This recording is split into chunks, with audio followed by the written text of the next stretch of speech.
ಬಿಂಬವನ್ನು ಚಿತ್ತೈಸು ಉನ್ನತ ಜನರ ಅಭಯಂ ಕೊಟ್ಟರೆ ಚಿತ್ತೈಸುವ ಅನಯ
ನನ್ನ ಬಿಂಬವನ್ನು ಚಿತ್ತೈಸು ಓಹೋ ಎನ್ನೋಡ ಹುಟ್ಟಿದ ಬಲರಾಮನೇ ಕೇಳು ಸಡಗರಿಗೆ ನುಡಿಲಾಲಿಸಿ ಕೇಳು ಸರಳರ ಅಭಿಮಾನ್ಯನಿಗೆ ಕನ್ಯಾಮಣಿಯಾದ ಸಿರೇಖೆಯನ್ನು ಕೊಟ್ಟು ವಿವಾಹವನ್ನೇ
ವನವಾಸಕ್ಕೆ ಹೋಗುವ ಕಾಲದಲ್ಲಿ ಜನ ಕರೆಸಿ ಹೇಳಿದ್ದೇನೆಂದರೆ ಹೇ ರಮಣಿ ವನವಾಸ ಪೂರೈಸುವ ತನಕ ನೀನು ತವರ ಮನೆಯಲ್ಲಿ ಇದ್ದು ಮತ್ತು ಸಂತೋಷಪಡಿಸಿ ಅಭಿನಂದನೆಗೆ ರೇಖೆಯನ್ನು ಕೊಟ್ಟು ವಿವಾಹ ಮಾಡಿದಂತೆ ಹೋಗಿರುವ ಕಾರಣ ನೀನು ಅಂತ ಘೋರ ಕರ್ಣ ಬಿಟ್ಟು ಅಭಿನಂದನೆಗೆ ವಿವಾಹ ಮಾಡಿದರೆ ಶ್ರೀಕೃಷ್ಣನು ಸಂತೋಷ ಪಡುವನು ನಿನ್ನ ಮನೆ ಇಚ್ಛೆ ಹೇಗಿರುವುದೋ ಅನಯ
ಹೇಗಾದರೆ ಸ್ಥಾಪಿಸಲು ಧೈರ್ಯ ಉಂಟಾಗಿರುವುದು. ಆದ ಕಾರಣ ಇದುವರೆಗೆ ನಿನ್ನ ಪ್ರಸ್ತಾಪ ಮಾಡಿಕೊಳ್ಳಲಿಲ್ಲ. ಈಗ ಬೇಡಿಕೊಳ್ಳುವೆ, ನಿನ್ನ ಹನಿ ನನ್ನನಿಗೆ ಮಗನ ಕೊಟ್ಟು ದಸರಾ ಮಾಡಬೇಕೆಂದು ಕೇಳಿಕೊಳ್ಳುವುದೇ ಅನ್ಯಾಯ.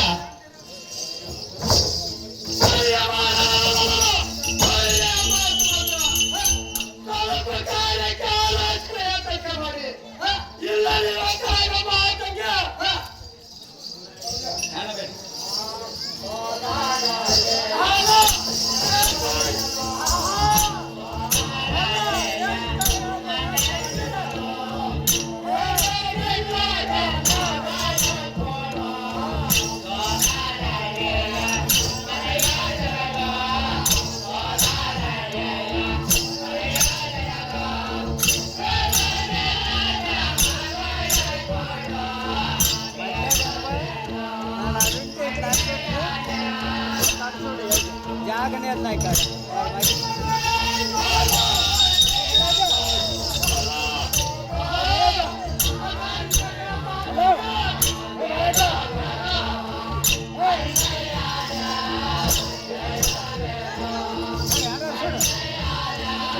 काटिंग पण करता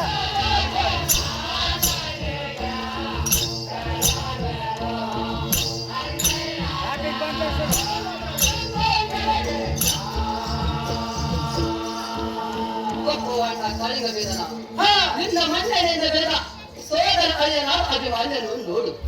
ಒಂದು ಮುಖ ಕೊಟ್ಟು ವಿವಾಹ ಮಾಡಿಸಿ ಕಣ್ಣಲ್ಲಿ ಜರುಗಿಸಿ ನೋಡು. ಒಂದು ಮುಖ ಕೊಡುವುದು ನಿನ್ನದ ಹೊರತು ಹನ್ನೆರಡು ಆಗುವುದಿಲ್ಲ.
Apa,